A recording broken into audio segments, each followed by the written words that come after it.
오늘 저는 여러분과 함께 하나님께서 기뻐하시는 사람이라는 제목으로 말씀을 나누겠습니다. 부모가 자식을 기를 때도 여러 자식 중에 특별히 기뻐하는 자식이 있고 속상하게 하는 자식도 있습니다. 그처럼 하나님께서는 수많은 성도 중에서 하나님이 정말 기뻐하고 즐거워하는 자녀가 있는가 하면 하나님이 속상해하고 슬퍼하고 답답해하는 그런 자식들도 있습니다. 그러나 우리는 모두 다 하나님이 기뻐하는 자식이 되어야 되겠습니다. 하나님이 우리를 기뻐하시면 우리의 기도가 상달되고 하나님의 영광의 영 성령이 우리 가운데 임하여 있게 되고 우리의 영혼이 잘됨같이 범사에 잘되며 강건하게 될 것입니다. 어떻게 하면 하나님이 기뻐하는 자가 될 수 있을까요? 첫째로 성경에는 내 마음을 다하고 목숨을 다하고 힘을 다하고 뜻을 다하여 주 너희 하나님을 사랑하라고 말씀하셨습니다. 주 우리 하나님을 이와 같은 정성으로 사랑하면 하나님은 당신 자신을 사랑하는 자식을 기뻐하실 것입니다. 그럼 하나님을 사랑할 수 있다는 것은 어떤 것입니까? 여러분, 하나님을 사랑한다는 것은 하나님을 전적으로 믿는 것을 말합니다. 하나님께서 아브라함을 믿음의 조상으로 삼으시고 특히 그를 기뻐하신 이유는 아브라함은 하나님을 바랄 수 없는 중에 바라고 믿을 수 없는 중에 믿었기 때문에 하나님은 아브라함을 특별히 기뻐하시고 사랑하신 것입니다.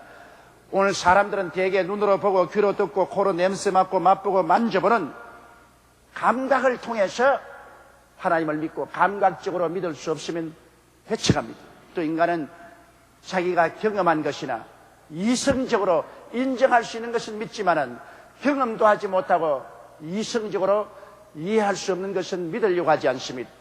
그러나 아브라함은 하나님께서 말씀하시면 그는 무조건하고 전적으로 하나님을 신뢰하고 믿었습니다. 아브라함이 가나안 땅에 들어와서 나이 85세가 되어도 자녀가 없었습니다.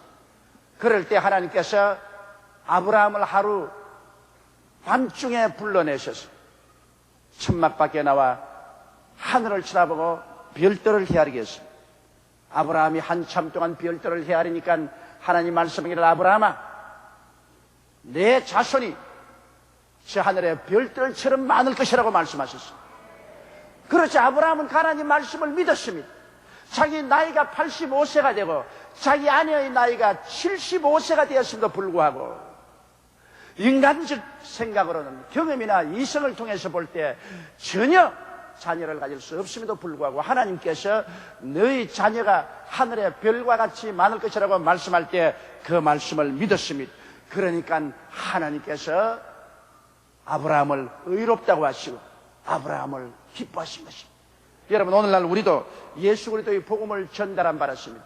하나님의 아들이 동정녀 마리아를 통해서 성령으로 잉태되어 사람으로 오셨다는 이 사실은 경험으로 우리가 알 수 없고 인간의 이성으로 생각해서 깨달을 수 없습니다.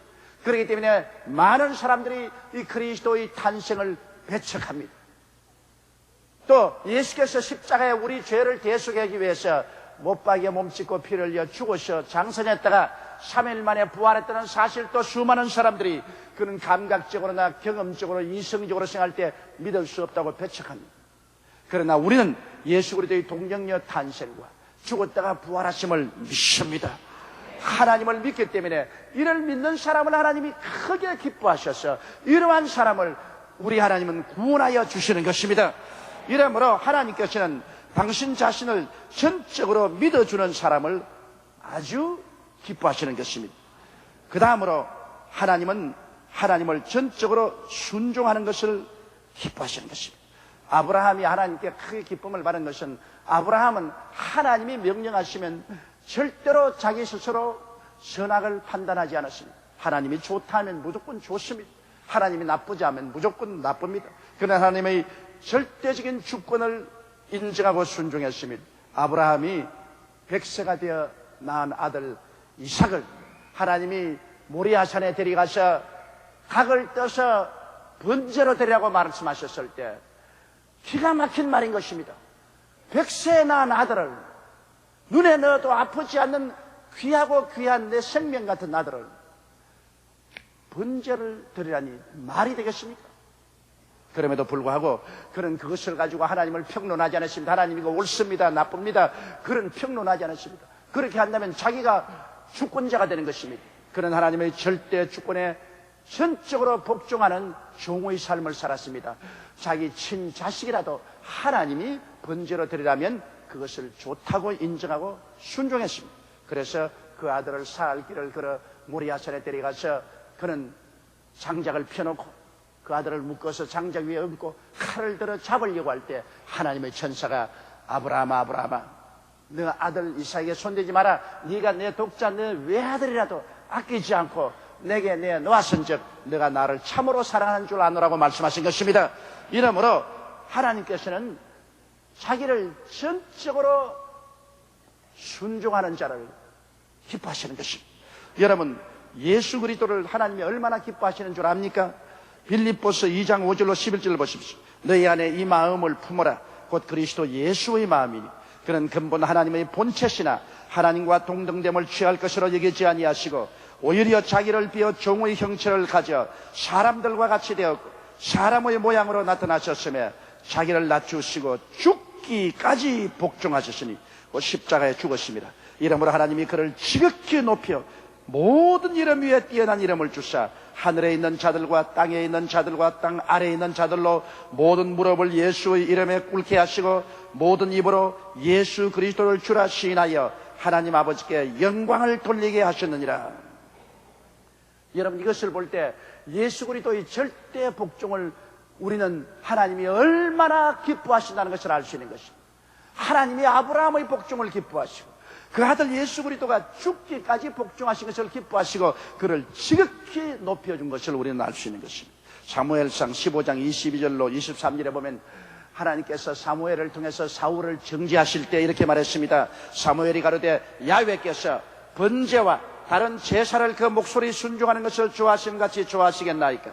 순종이 제사보다 낫고 듣는 것이 수양의 기름보다 나으니 이는 거역하는 것은 사수의 죄와 같고 완고한 것은 사신 우상에게 절하는 죄와 같음이라. 왕이 야훼의 말씀을 버렸으므로 야훼께서도 왕을 버려 왕이 되지 못하게 하셨나이. 사울이 하나님의 말씀을 불순종했습니다. 하나님의 명한 것에 대해서 자기 스스로 판단을 했습니다. 그래서 하나님의 명령이 좋지 않다고 생각하고 자기 좋은 생각대로 했기 때문에 그는 하나님께로부터 버림을 받고 말한 것입니다. 이러므로 하나님이 기뻐하시는 자는 하나님을 절대로 복종하는 자인 것입니다. 그 다음 하나님이 기뻐하는 자는 하나님의 은택을 기억하고 찬양하는 것을 말합니다. 하나님께서 아무리 은혜를 베풀어 주어도 그 은혜에 대해서 감사할 줄 모르는 사람은 하나님께서 기뻐하지 않습니다. 제가 소련이 붕괴되고 난 다음 소련으로부터 시작해서 여러 소련 위성국에 다니면서 복음을 전거했는데 한 특이한 사항은 소련이나 소련 위성국 사람들은 얼굴에 표정을 나타내지 않는다는 것입니다. 길거리에 걸어다니는 사람도 모두 다 얼굴이 석고와 같습니다. 희노애락의 감정을 조금도 얼굴에 표시하지 않습니다. 그리고 소련이나 그 위성국 국민들에게 아무리 좋은 일을 해줘도 결코 감사합니다는 말을 안 합니다. 참으로 충격을 받을 만합니다. 돈을 주어도 의뢰 받아서 집어넣어버리고 감사하는 말 하나도 안 합니다. 옷을 사줘도 그냥 가서 입어버리고 감사하기는 뭘 감사해요. 구두를 줘도 신으면서 감사하지 않습니다. 왜냐하면 오랜 세월 동안 국가가 그들에게 자꾸 주기만 했기 때문에 받아 먹었습니다. 그 결과로 받는 것은 정상적인 것으로 생각합니다. 안 주는 것이 고약한 놈이지 주는 것은 그저 아무 감사할 것이 없습니다. 그렇기 때문에 그때 이로부터 있어서는 소련과 그 위성국에 가면 안 줍니다. 줘봤자 감사 안 하는데 내가 말아 줘. 안 줘도 감사 안 하고 줘도 감사 안 하는데 줄 필요 있겠느냐? 그런 생각이 납니다. 여러분, 하나님도 한 가지입니다. 하나님께서 그리스도를 통해서 그 많은 은택을 우리에게 베풀어 주셨는데 우리가 하나님께 감사하지 아니하는데 하나님이 그 사람 사랑할 테겠어요? 시편 103편 1절로 5절에 내 영혼아 야훼를 송축하라. 내 속에 있는 것들아 다 그 성호를 송축하라. 내 영혼아 야훼를 송축하며 그 모든 은택을 잊지 말지어다. 제가 내 모든 죄악을 사하시며 내 모든 병을 고치시며 내 생명을 파멸해서 구속하시고 인자와 긍휼로 관을 씌우시며 좋은 것으로 내 소원을 만족케 하사 내 청춘으로 독수리같이 새롭게 하시는도다. 이와 같이 하나님께서 놀라운 은총을 주시는데 하나님께 감사할 줄 알아야죠. 감사로 제사를 드리는 자가 나를 영화롭게 하느니 그 행위를 옳게 하는 자에게 하나님이 구원으로 보이라고 말씀하신 것입니다. 이러므로 이와 같이 행할 때 하나님은 그 사람을 기뻐하는 것입니다. 둘째로 내 이웃을 내 몸과 같이 사랑하라고 하나님 말씀하십니다. 자기 몸을 사랑한다는 것은 자기 몸에 깊은 관심과 정성을 다하는 것을 따르는 것입니다. 이웃을 내 몸같이 사랑하는 그 사람을 하나님은 기뻐하시는 것입니다. 이웃을 자기 몸같이 사랑한다는 것은 이웃의 삶에 깊이 관심을 기울이고 성심껏 협조하고 도움을 베푸는 것을 말하는 것입니다. 여러분 누가복음 10장 30절로 30절에 보면 강도 만난 사람의 비유가 있습니다. 예수께서 대답하여 가라사대 어떤 사람이 예루살렘에서 여리고로 내려가다가 강도를 만나며 강도들이 그 옷을 벗기고 때려 급한 죽은 것을 버리고 갔더라. 그는 자기의 피의 운물에 들어누워서 구원해 줄 자를 기다립니다. 그런데 그곳에 한 제사장이 지나갔었습니다. 제사장은 율법을 집행하고 율법을 보존하고 해석하는 사람, 율법주의자인 것입니다. 그런데 율법은 여러분 사람을 비난합니다. 잘못하면 법에 비해서 비난합니다. 사람을 꾸짖습니다. 잘못을 판단합니다. 잘못을 징벌하지 율법이 사람을 구원해 주는 법은 절대로 없습니다. 잘하면 그뿐이죠. 정상적이죠. 율법이라는 것은 사람을 잘못할 때 비난하고 꾸짖고 판단하고 징벌하는 역할을 하는 것입니다. 그렇기 때문에 이 제사장은 피투성이가 된 강도 만난 사람 곁에 와서 그 사람 보고 비난하고 꾸짖고 판단하고 징벌하고 그냥 지나가 버렸습니다. 율법은 사람을 도울 수가 없습니다. 율법은 좋은 이웃이 되지 못합니다. 그 다음 잠시 후에 레위 사람이 내려왔습니다. 총총걸음으로 내려오다가 이 불황당 만나 피투성이가 된 사람을 보고 그대로 지나갔습니다. 레위 사람은 종교의식을 집행하는 사람인 것입니다. 의식을 집행하는 사람은 내용적으로 하는 것이 아니라 형식만 지키는 것입니다. 그 칠해를 하는 것입니다. 체면을 세우기 위해서 그냥 일하고 마음이 없으면 그냥 적당히 하고 지나가는 것입니다. 이러므로 의식주의자가 우리를 건져내지 못합니다. 이 레위인은 피투성이 된 사람 그저 그 칠해로 한번 들여다보고 체면을 세우기 위해서 한번 머리라도 두들겨주고 속마음이 없기 때문에 도움을 베풀지 않고 지나가 버리고 말한 것입니다. 그도 좋은 이웃이 될 수 없습니다. 내 이웃을 내 몸같이 사랑하는 사람은 그 다음 선한 사마리아인처럼 되어야 하는 것입니다. 선한 사마리아인은 그곳을 여행하다가 이 사람을 보고 그는 가까이 와서 말에서 내려와서 그를 동정해서 불쌍히 여겼습니다. 이래서 그는 포도주를 그의 상처에 붓고 붕대로 메고 그리고 그를 짐승의 태와 주막에 데려와서 그를 돌보아 주시고 이는 동정하고 불쌍히 여기고 아픔을 함께 나누는 이것이 내 이웃을 내 몸과 같이 사랑하는 것입니다. 오늘날 교회가 선한 사마리아인처럼 되어야 전도가 됩니다. 여러분 요사이 우리는 북한 문제로 굉장히 골머리를 앓습니다. 최근에도 보니까 양식을 실은 배에 북한 군인들이 총칼을 들고 와서 양식을 빼앗아서 군용 트럭에 싣고서 굴량미로 가져가 버렸습니다. 늘 우리가 걱정하고 염려하는 그대로 북한에 우리가 쌀을 도와주면 북한의 전력을 증강시키는 것밖에 안 된다고 염려한 것이 현실로 나타나는 것입니다. 그럼에도 불구하고 수많은 북한의 주민들이 강도 만나 피투성이가 되어 굶주려 죽어가고 있습니다. 우리는 그들을 향해서 비난하고 꾸짖고 판단하고 징벌하는 율법주의자가 될 수도 있고 그렇지 않으면 의식적으로 그 칠해로 체면 세우기 위하여 적당히 도와주고 말 수도 있습니다. 그러나 우리 주님께서 말씀하는 선한 사마리아인은 동정하고 불쌍히 여기고 아픔을 함께 나누라고 말씀하는 것입니다. 이것이 바로 참된 이웃이요 이러한 사람을 주님이 사랑한다고 말하셨습니다. 이러므로 우리들은 율법주의적 이식주의적으로 대하지 말고 정말 동정하고 불쌍히 여기고 아픔을 함께 나누는 사랑을 하기 위해서는 어찌하든지 북한의 배고픈 사람에게 먹여주어야만 되는 것입니다. 그들을 모른 체하고 지나가면 절대로 안 됩니다. 사람의 가장 비참한 것은 배고플 때인 것입니다. 어떠한 일에도 울지 않는 사람이 배가 고프면 웁니다. 나는 일정시대에 우리가 살 때를 기억합니다. 학교 갔다가 집에 와서 엄마 있어? 밭에 일하러 가 부엌 없습니다. 부엌에 들어가서 살간을 보면 깨끗이 다 씻어서 정리해놓고 먹을 것이라고는 하나도 없습니다. 또 솥뚜껑을 열어보면 솥에 빈 솥입니다. 그러면 할 수 없습니다. 배고파 밖에 가서 목화가 되기 전에 달래가 되어 있습니다. 목화밭에 기어 들어가서 그놈을 따서 자꾸 먹습니다. 목화가 피기 전에 있는 달래를 잔뜩 먹고 우물가에 와서 물을 퍼서 꿀꿀꿀 마시고 나면 허기증이 가셔집니다. 저는 그때를 기억합니다. 사람이 배고프면 견딜 수가 없습니다. 이러기 때문에 우리가 선한 사마리아인이 되기 위해서는 어떻게 되든 북한의 불량리가 되는 위험이 있음에도 불구하고 우리의 도움을 베풀어야만 되는 것입니다. 우리가 선한 사마리아인처럼 강도 만나 피투성이가 된 이웃을 사랑해 줄 때 주님이 그러한 사람을 사랑하시는 것입니다. 셋째로 주님이 사랑하는 자는 교회를 잘 받들어 섬기는 사람인 것입니다. 왜냐하면 교회는 하나님이 지극히 사랑하시는 그 아들 예수 그리스도의 몸입니다. 하나님의 명령을 따르기 위해서 죽기까지 충성한 그 아들의 눈에 보이는 지상의 몸이 바로 교회입니다. 그러므로 하나님이 그 무엇보다도 몸된 교회를 지극히 사랑하시고 돌보는 것입니다. 교회에 상처를 입히는 것은 하나님의 눈동자에 손을 대는 것입니다. 여러분, 그렇기 때문에 이 세상에 가장 위험한 것은 그리스도의 몸된 교회를 상처 입히는 것입니다.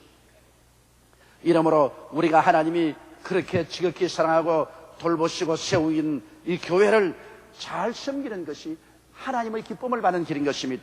잘 섬긴다는 것은 열심히 모이기를 피하지 말아야 됩니다. 히브리서 10장 25절처럼 모이기를 피하는 어떤 사람의 습관과 같이 하지 말고 오직 권하여 그날이 가까움을 볼수록 더욱 그리하자.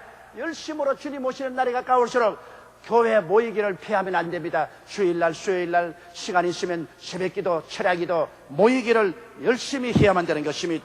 그리고 물질과 시간과 몸들여 섬길 것입니다. 로마서 12장 11절에 부지런하여 게으르지 말고 열심을 품고 주를 섬기라. 주님께 11조 꼭 드리고 특별한 헌물을 드려서 복음을 전가할 수 있을 때 헌물 드리고 또 내가 시간 내고 또 몸들여서 열심으로 주를 섬기는, 그래서 몸된 교회를 세우는 일을 하는 사람을 주님이 기뻐하시는 것입니다.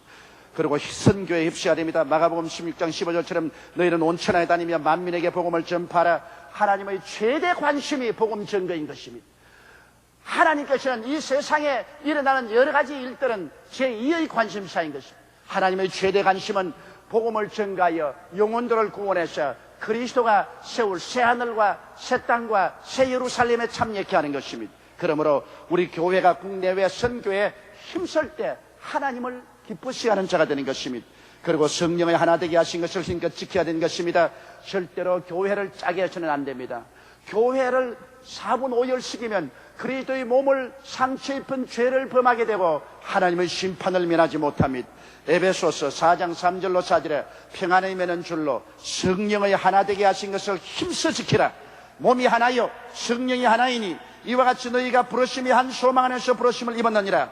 이러기 때문에 우리가 어떠한 의견 충돌이 있을지라도 몸된 교회를 짜게 해서는 안 됩니다. 우리 한국 교회가 하나님께 크게 범죄한 것은 교단이 갈라지고 교회가 갈라지는 것입니다. 이것으로 말미암아 한국이 크게 복받을 수 있는데도 불구하고 하나님을 기쁘시게 하지 못함으로 큰 복을 받지 못하고 있는 것은 분열 때문에 그런 것입니다. 이러므로 우리는 절대로 성령의 하나 되게 하신 역사를 파괴해서는 안 됩니다. 성령을 슬프게 하는 일을 저질러서는 결코 축복을 받을 수가 없는 것입니다. 그리고 넷째로 우리가 하나님께 기쁨을 드리고 하나님께 사랑받는 자가 되기 위해서는 세상에서 빛과 소금이 되어 살아야 되는 것입니다. 입술로만 주여 주여 하고 종교적인 의식과 형식은 다 지키면서 밖에 나가서 살 때는 세속에 취해서 안 믿는 사람보다 한술 더 떠서 세상 죄를 짓고 살면 안 됩니다. 오늘날 우리 한국의 교인들이 이처럼 많지만은 한국의 현실 생활이 부정과 부패와 거짓과 세속으로 꽉 들어찬 것은 성도들이 교회에서 예수 믿지 밖에 나가서 예수의 향기를 전혀 날리지 않기 때문인 것입니다. 언제나 큰 사건이나 부정 부패가 있으면 그곳에 걸려든 사람 중에 기독교인이 꼭 포함되어 있습니다. 이것이 우리 한국 교회의 거대한 병폐입니다. 우리 한국 교회가 양적으로 많지만은 질적으로 빛과 소금이 되지 못하기 때문에 절대적인 취약성을 가지고 있는 것입니다.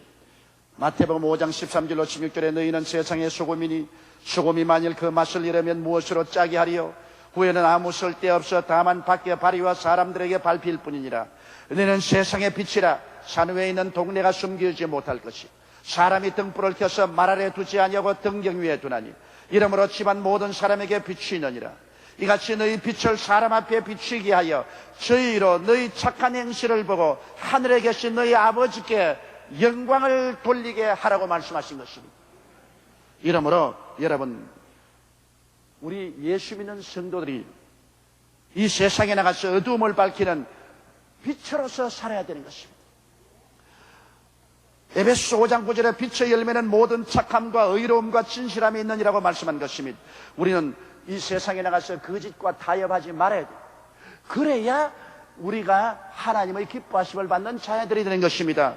거짓과 타협에서 예수 믿는다고 하면서 공사를 하면은 부실 공사를 하고 거짓 공사를 해서 재료 빼먹고 돈 빼먹고 그리고 건물이 무너지게 하고 혹은 빚세게 하고 갈라지게 하는 이러한 일을 하는 사람이 무슨 크리스찬이라고 할 수 있습니까? 물건을 만들면 거짓 제품 만들어 가지고서 얼마 쓰지 않고 다 못 쓰게 되게 하는 그러한 것, 혹은 거짓 식품을 만들어 가지고 사람들이 먹고 암이 유발하고 중대한 병이 걸리게 할지도 불구하고 거짓 식품 만듭니다. 콩나물에 농약을 뿌려 가지고서 남이야 죽든 말든 빨리 성숙하게 위해서 돈 벌겠다는 행동, 거짓 상표 붙여 가지고서 가짜 제품 만들어서 범람하게 하는 것, 거짓 광고하여 인신매매하는 것, 거짓 약품 만들어 가지고서 먹고 살려고 먹었다가 죽게 만드는 이 세상의 어두움의 세력이 얼마나 거짓으로 꽉 들어차 놓지 않습니까? 우리 한국 사람은 얼마나 많이 속았던지, 여러분 어느 곳에 가서 묻든지 뭘 살 때는 이거 진짜요? 그렇게 묻습니다. 그러므로 외국 가다 보면 여러분 한국의 사람에게 물건 파는 사람들 꼭 나와서 말합니다. 요거 진짜입니다. 요거 진짜입니다. 그럽니다. 우리는 가짜 거짓에 너무 속아났어. 예수 믿는 사람은 여러분 빛으로서 거짓을 밝혀야 되는 것입니다. 그리고 어두움은 두려움입니다. 빛은 마음의 안심을 가지고 캄캄하게 어두울 땐 두렵지 않아요. 우리 예수 믿는 사람이 어두운 곳에 가나 사람들에게 평안과 안심을 갖다 주는 이러한 사람들이 되어야 되는 것입니다. 빛은 또한 생명의 원천입니다. 여러분 모든 식물은 빛 공장입니다. 모든 나무와 풀은 식물의 영목체가 빛 에너지를 받아가지고 뿌리에서 흡수한 수분과 공기 중 섭취한 탄산가스로 탄수화물을 생산해서 여러 가지 우리가 먹는 양식을 만들어냅니다. 그러므로 여러분이 잡수시는 모든 식물과 동물은 다 빛 에너지에서 나온 것입니다. 실제로 빛을 먹고 삽니다. 우리가 쌀도 빛을 먹고 사는 것이요, 소고기를 먹어도 그 풀을 먹고 자라기 때문에 빛을 먹고 삽니다. 하나님이 첫째 날에 빛을 만든 이유를 거기에 알 수 있습니다. 빛이 만물의 근원이 되는 것입니다.